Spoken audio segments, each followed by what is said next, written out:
Okay, so these are the ones that I feel are a lot of these are best for the young players. And this is where I think we've been doing a better job of teaching our guys how to do this stuff. So basically, you have these 4 cones, and then as you're running, you're just telling them to split. And so they're just going to run through the motions and get a shot. Notice when they're shooting, they're not shooting from 10 yards away. They're shooting from 3 yards away.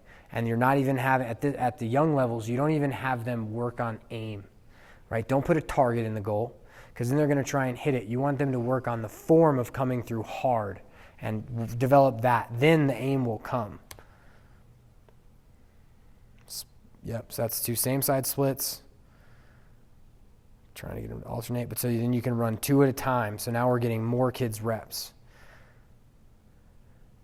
They're also learning to avoid each other, which is good. And so this is your group, right? I mean, this is young guys who are doing this. Next one. This is one we ran the other day. It worked really well. Notice the coach does know which kid is shooting, as you'll see. But so all they're going to do is he's going to toss it. They're going to step down, shoot, come across, shoot. Step down, shoot, come across. He drops it, but slide runner. Yeah, not quite. And so as they're doing it, they're just getting reps, and they're learning how to do the things that they will do in the games later. Yeah. So, and I think these kids, this is Team 91 stuff, which is why I mentioned them at the beginning. But so Team 91, I believe, is run by Spallina. Is it? No. Is it Spallina? But so his kids play on a Team 91 Crush team. That's a 2020 division team that won the World Championships. Coach Hussey's son actually plays on a Denver Elite team that plays them a lot. And we've got some video of how they play. But those kids are ridiculous. But it's one of the top clubs in the country. Hopefully they don't come to Colorado. When we're doing stuff like this, obviously younger kids that struggle using their strong hand, when do you start doing offhand stuff? Is it too early to do it? It's not too early to do it. But so for this, let's say you have a thing where you're struggling with kids, I presume, catching left-handed, right? That's when you have one of the players. So you can partner them up in this way where one of the players will take a knee and he's just going to toss it to the other kid right here so that he just goes like this. Another way that what we did in the fall was we actually had them kneel, present their stick, which is even face here, right? Present it where you want it. First whistle's ready, second whistle's accept to your ear. No balls, accept. And then we'd have them here, accept it, pull it. And so we'd have them motion it without the ball. So then when they added it, it was a good thing. But so absolutely adding left stuff early. I just see the kids shoot, some of them right hand, some of them on the left, and then they're switching. It's like, okay, these kids are probably a little bit on coaching, but just curious. Yeah. So this is you guys, yep, Todd? This is good. I'm trying to teach, I teach fifth grade, I'm trying to do some lefty work. Yeah. How much percentage should I focus on practice? Like I tell my kids every time, every day working on them, help parents, who knows if they are. Some say they are, and I believe them, but. So I think it's important to run drills where they're at least getting exposure to it, but it doesn't dominate your practice. Right. So we do pairs, shuffle. I want to teach shuffle. Yeah. Pass and then switch hands, pass. Yes. I do that. I didn't know how important it is at fifth grade level. Extremely. Extremely. Because they can pick it up faster at fifth grade than they can in eighth. Way faster.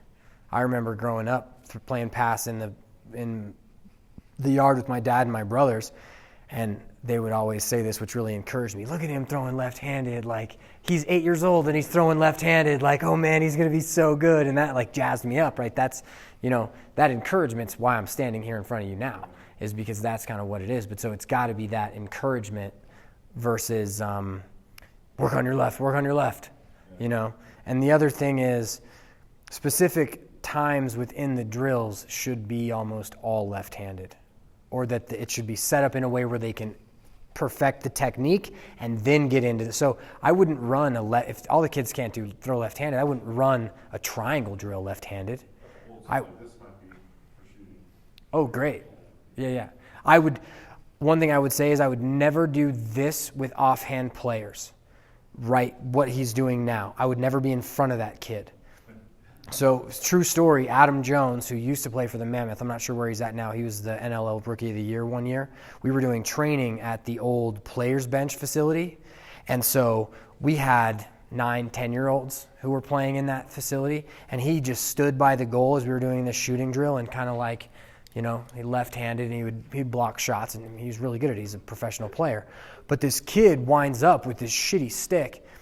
And he literally winds up and the ball gets to the edge of his stick and the kid comes through and it, sails on him and it hits Adam right in the eye. Like, that noise was made with the ball hitting his eye socket. And so he scared to death he'd never play again for those first, half hour, right? But so I'd never be in that position with kids going, yeah, for sure. Yeah. Here's another example, same type of drill, but now they are winding up, hitch, come across, take your shot. I like this. I've actually never done something like this I'm in danger, but with a bucket of balls, but I can say this is beneficial.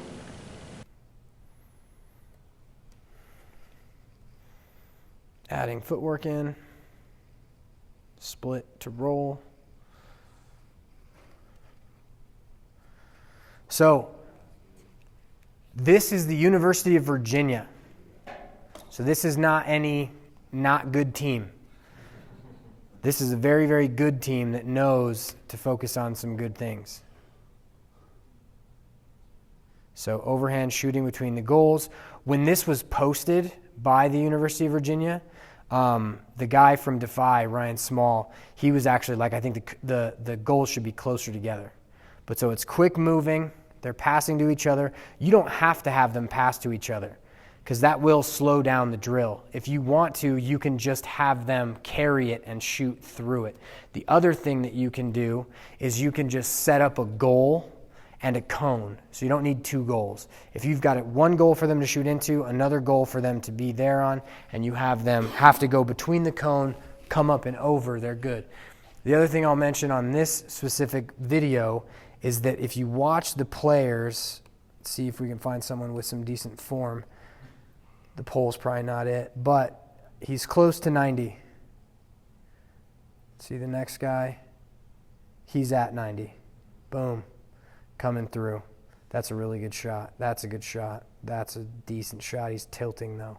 The other thing is, as he's shooting, see how he's cocked to the right side? You don't want them to turn their body in that way. You want them to step into it.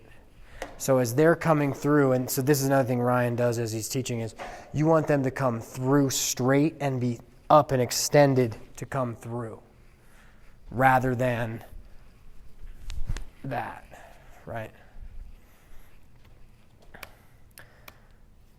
Okay, so this is just another basic shooting drill, but he's going to go through a dodge. So Z dodge, attack the field, split, get back to the middle of the field and shoot.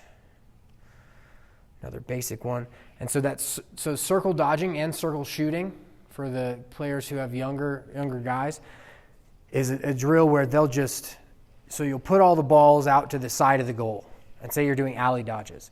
They'll all pick up a ball, they'll run to the top cone, they'll come, do their dodge, get right back in line. But rather than it being your turn to go, wait for him to get all the way through, now it's your turn to go. Wait for him to get all the way through. It's every 5 yards is another kid.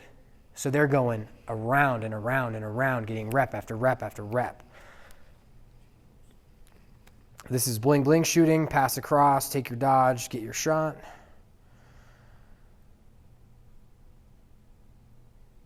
So within this drill, we're obviously working on how we're protecting our stick, all of those other things. Okay, so now feeding and shooting drills, just adding another element.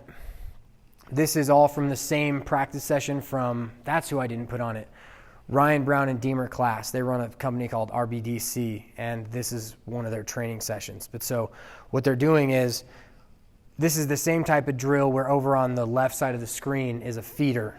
And so they're practicing stepping away, catching a shot, stepping down, and feeding. Catch it, step down. Next one is catch and split. So that's what it looks like, just like the other one. And they're just going through exact motions of what they will be doing in games like they would be there.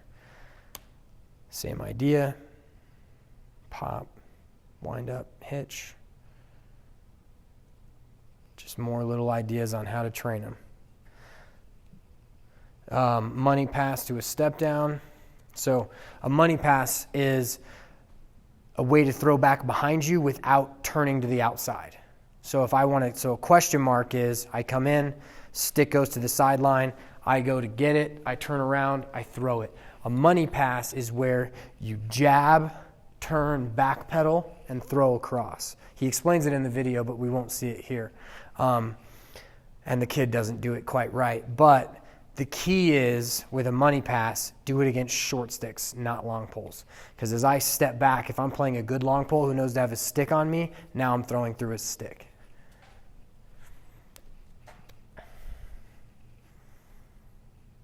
But so just working on how to get to a spot, how to finish from that spot.